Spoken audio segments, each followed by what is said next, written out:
Opa, beleza? Tudo bem com vocês? Espero que estejam bem, com muita saúde, muita alegria, muita paz. Já faz um pouco de tempo que eu não gravo vídeo pra cá, mas em breve vocês vão entender. Não vou falar agora, mas em breve vocês vão entender. Próximos aí 3, 4 meses a gente volta a falar sobre isso. Bom, hoje eu vou fazer mais uma aulinha aí de direito tributário, né? Não sei se eu posso chamar de aula, mas nós vamos falar sobre suspensão, extinção, exclusão do crédito tributário, isenções e imunidades tributárias. Primeiro de tudo, nós temos lá no artigo 151 do CTN as hipóteses de suspensão de exigibilidade do crédito tributário. E a gente fala de suspensão de exigibilidade porque a exigibilidade do crédito tributário decorre do título ser exigível. E quando a gente fala de execução, nós temos como requisito a exigibilidade daquele valor que nós pretendemos executar. O título no direito tributário não é um contrato, não é uma escritura, não é uma nota promissória, é uma certidão de dívida ativa. Então, uma certidão de dívida ativa, quando afastamos a exigibilidade do crédito tributário, deixa de ser um título executivo, passando a ser apenas líquida e certa. Então, essa CDA, essa certidão de dívida ativa, não pode mais ser executada pelo fisco. Eu não sei se ficou bom esse jeito que eu estou olhando para cima, parece que eu estou olhando para Deus aqui, tem uma luz enorme aqui na minha frente, mas tudo bem, vamos seguindo.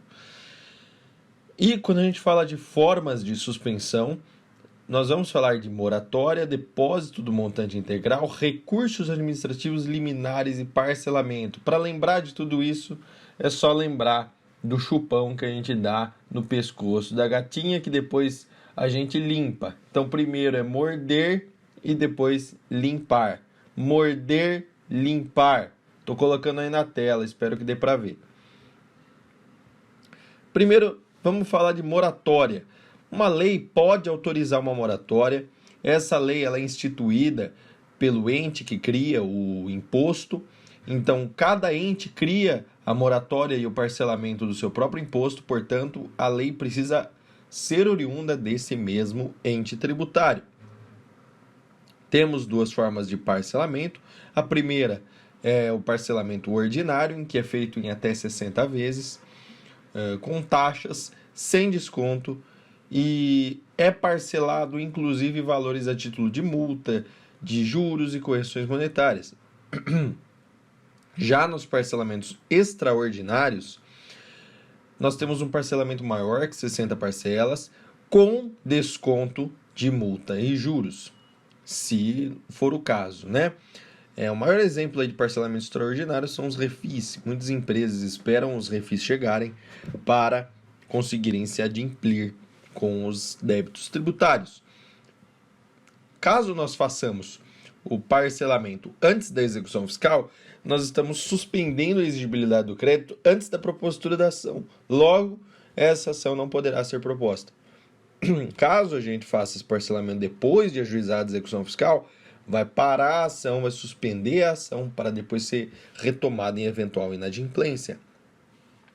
Quando nós estamos devendo tributo, nós não conseguimos emitir uma certidão negativa de débitos, que é necessária para diversos procedimentos na nossa vida civil, como, por exemplo, inventário ou licitação.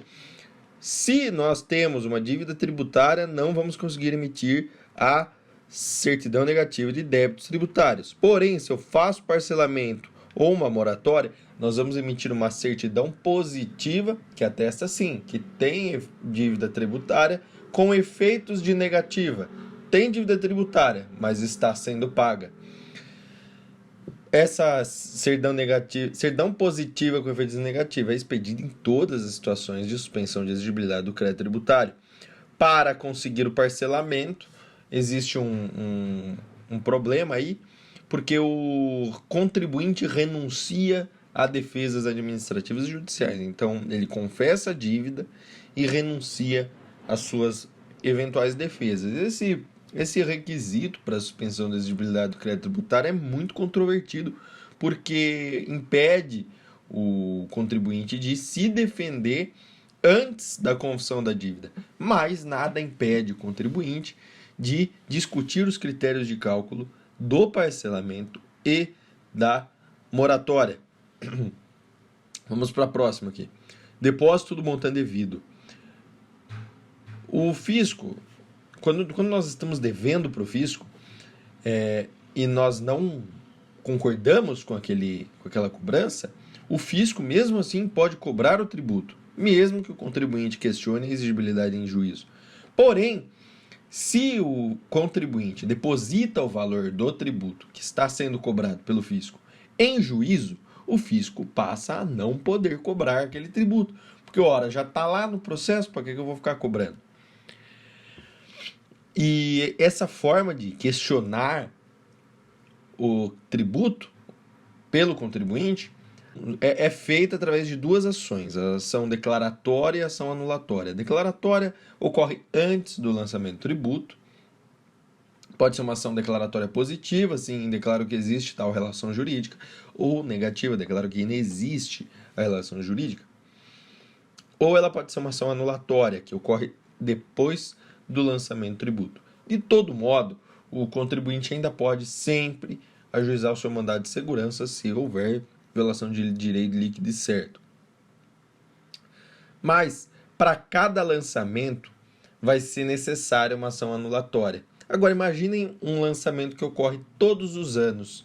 Eu vou precisar ficar ajuizando a ação anulatória todos os anos para questionar aquele tributo? Não, porque a gente faz uma cumulação da ação anulatória com a ação declaratória. Então, anulo aquele que eu estou impugnando e já peço para que o judiciário se posicione sobre aquela relação jurídica, declarando se existe ou não existe. Por quê? Na sentença, somente o dispositivo, que é a parte final da sentença, é que faz coisa julgada. Logo, se você não tiver feito um pedido para que esse pedido seja acolhido, conste no dispositivo da sentença, então a gente coloca esse pedido de ação declaratória para que o juiz já declare que não existe a relação tributária. Eu tô com a aula aberta aqui, eu só preciso ver se eu não tô com o microfone aberto. É legal, a gente falta da faculdade para ficar estudando. É um negócio maluco, né? Bom, só terminando aqui a parte de depósito do montante integral, o juiz não pode condicionar a concessão de liminar à prestação de caução, porque senão se trata de uma dupla garantia. Então, ou o juiz concede a liminar porque ele simplesmente entendeu lá preenchidos os requisitos do artigo 300 do CPC, ou ele concede a liminar por causa da prestação de caução ou por causa do depósito do montante integral. Não dá para falar, tem verossimilhança de alegação, tem perigo na demora, mas eu quero uma caução. Aí você está fazendo uma dupla garantia. Pô, o contribuinte vai pro saco. Dinheiro fica parado rendendo lá na conta judicial enquanto tramita o processo. O fisco é obrigado a aceitar a taxa de correção e de juros que corre lá na conta judicial? Sim, ele é obrigado a aceitar. Não pode cobrar mais nada além do que está lá. Outra forma de suspensão de exigibilidade do crédito tributário, reclamações e recursos administrativos. Sempre que o contribuinte recebe o lançamento, abre-se o prazo decadencial de 30 dias para que ele ingresse com sua defesa administrativa. No caso, não se exige esgotamento das vias administrativas para que seja proposta a ação judicial. Não preciso ir até o final da minha defesa administrativa para ingressar com uma defesa judicial. Eu posso direto já tocar o pau e entrar em juízo. Daí nós temos toda uma composição que eu não vejo o menor interesse de ficar explicando o que são os TITs, os CARFs. Tem muito conteúdo aqui para eu dar em um vídeo só, então eu vou passando aqui. Para a defesa administrativa não precisamos de advogado, embora seja recomendável.